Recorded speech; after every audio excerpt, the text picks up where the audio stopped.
अरे गाँव भर में हवा का दस रहे हितवा मन तो सब डॉक्टर बन गई। भाई सबसे पहले हमारा इलाज कर दे। नीचे उतर चल हमारा द्वार पे।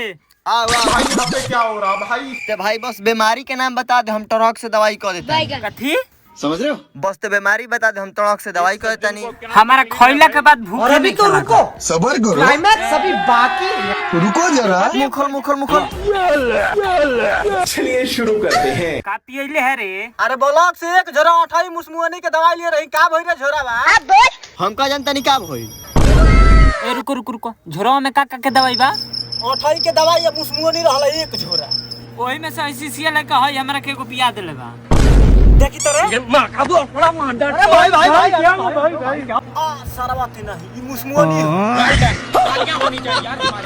मैं गाली नहीं दे सकता। यो दादा ओ भावना जियो मो दादा। भाग सारा काम हो गेले, खरोए लगले हमार रहते त मर जिबे। उल्टी कर साला, उल्टी कर। अबे तू है कौन तू?